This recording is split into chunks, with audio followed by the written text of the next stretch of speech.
Hey, what's up you guys? It's Steve. Welcome back to the channel. So I'm with my Texas Tahoe. It's 2020 and I had to swap out the battery. Now, I've swapped out a lot of batteries in my day and I thought this would be an easy peasy, but it's not. So I'm going to show you a few things that will help save you some time. I'm actually not going to do the procedure because I just finished, but what I can tell you right now will probably save you a lot of headache if you've never done one of these before, because it's not just as simple as popping off the terminals. All right, let's go take a look. All right, so once you get looking closely at this, you'll begin to realize why this is a little more complicated than you might think. So first thing is you're gonna have to move the crossbar, right? Okay, these are 13 millimeters. So one here, 13 millimeters. Get that out of the way. There's also a bracket right there. So take the bolt out of there, that's a 13 millimeter.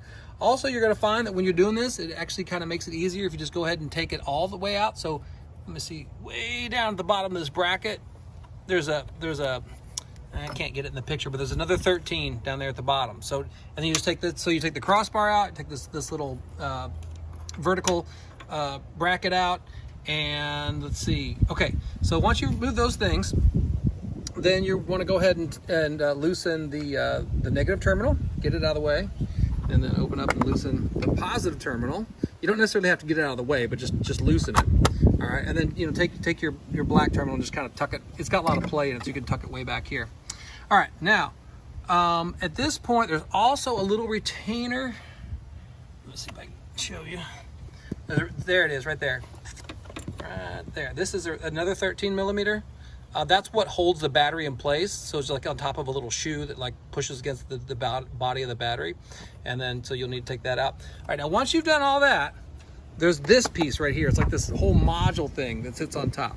Now, if you want to see this whole thing in a little more explained detail, I've got a pretty good video I can reference. I'll leave you a link right here in one of the pop-up cards. I'll also give you a link in the description. I'll pin it to the top.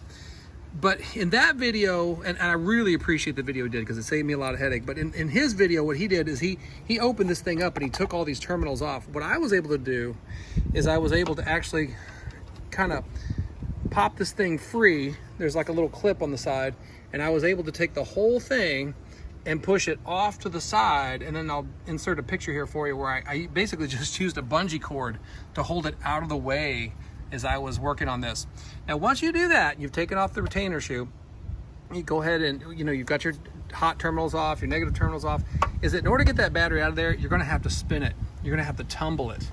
And now the battery I put in here is not an AC Delco, it's actually a interstate battery. That's item number 1624794. I don't know if that's the actual part number, but that's the battery that went in, and it fit perfectly. I got it from Costco, and it fit perfectly.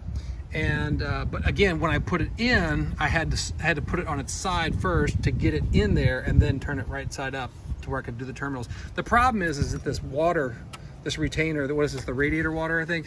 The radiator water expansion tank it's in the way, so you can't just lift it out of there. Another thing that made it a lot easier for me is I took and right here next to the truck, I don't have it here, but I put a little step ladder because it's way easier to fight with this thing if you're up a little bit more, because Tahoe's set a little high as it is. All right, so if you want to see a little bit more explained detail, you can go watch that other gentleman's video. It was really good, but I disagree that you don't need to take this part absolutely apart and take all the terminals off as he did in his video. He may have had different circumstances, but I don't want to downplay what he did because I thought it was a really good video. But I was able to just take that whole thing off and just kind of move it out of the way and hold it with a bungee cord while I did my battery rig. Okay, and then once you're done, obviously, put your bracket back, put your shoe back, put your crossbar back, and tighten everything up. All right, good luck.